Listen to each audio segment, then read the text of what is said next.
So hello everyone. So in today's lecture we are going to start with arithmetic progressions.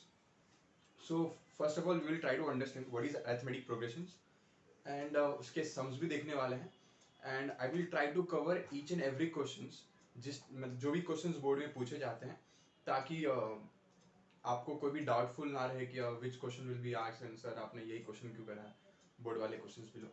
So आप लोगों को कोई चीज़ का worry नहीं करना है. I will try to cover each and every aspects of the arithmetic progressions. So let's start with arithmetic progressions. So in short, arithmetic progression को हम लोग AP भी कहते हैं. So we'll try to understand what is AP first. AP होता क्या है? Take a sequence, like एक random sequence लेते हैं. That is 2, 4, 6, 8, 10, dot dot dot. So ये एक given sequence है. Like 2, 4, 6, 8, 10.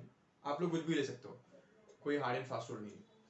आपने एक कोई भी सीक्वेंस लिया, मैं सीक्वेंस का नाम देता हूँ. इसको मैं बोलता हूँ फर्स्ट टर्म, इसको बोलता हूँ सेकंड टर्म, इसको third term, fourth term, fifth term. So ये टर्म डिनोट करना कंपलसरी होता है. लाइक फर्स्ट टर्म है तो फर्स्ट टर्म, सेकंड तो T2, थर्ड है तो T3.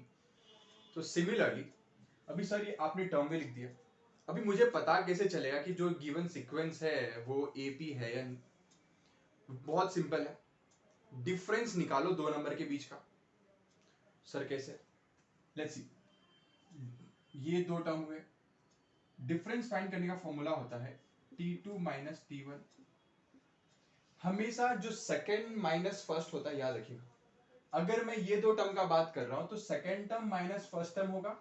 अगर मैं ये दो टर्म का बात कर रहा हूं तो ये टर्म माइनस ये टर्म होगा. Suppose if I am talking about this two term तो T3 माइनस T2 होगा. Let's see. T2 आपका 4 है एंड T1 आपका 2 है. सो डिफरेंस कितना आया? 2 आया. ओके. सिमिलरली मैं ये टर्म के लिए भी देखता हूं. Difference is equal to T3 minus T2. आपका T3 का वैल्यू 6 है और T2 का वैल्यू 4 है. डिफरेंस आया 2. अभी आप आपको समझ में आ रहा है कि डिफरेंस जो है दो नंबर के बीच का वो कांस्टेंट दिख रहा है. अभी इसमें डिफरेंस निकाले फर्स्ट टू टर्म का तो डिफरेंस 2 आया. सिमिलरली डिफरेंस अगर थर्ड टर्म और सेकंड टर्म का निकाला तो 2 आया. सिमिलरली अगर मैं फोर्थ टर्म और थर्ड टर्म का निकालूंगा तो लेट्स सी क्या आता है. इसका भी डिफरेंस 2 आया. इट मींस जो गिवन सीक्वेंस है अगर हम उसका डिफरेंस निकालते हैं तो डिफरेंस कांस्टेंट आ रहा है. As you can see the अगर हम फर्स्ट टू टर्म का डिफरेंस निकाल रहे हैं तो D इज इक्वल टू 2 आ रहा है. अगर थर्ड टर्म सेकंड टर्म का कर रहे हैं तो 2 आ रहा है. फोर्थ टर्म और थर्ड टर्म का कर रहे हैं तो 2 आ रहा है. तो यही तो है अरिथमेटिक प्रोग्रेशंस. यही AP है.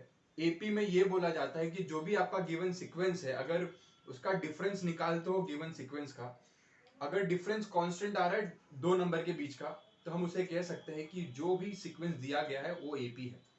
सो इन जनरल अगर हम अरिथमेटिक प्रोग्रेशन का डेफिनेशन लिखें, so what is AP?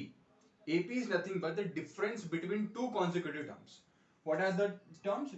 Difference between two consecutive terms should be constant. As you can see, the difference between two consecutive terms are constant here. So the given sequence is AP. So now you guys can easily able to identify what is meant by AP and how to find the difference between two consecutive terms.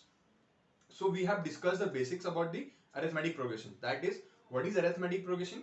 Secondly, how to find the difference between the two consecutive terms of any given sequence. So let's copy.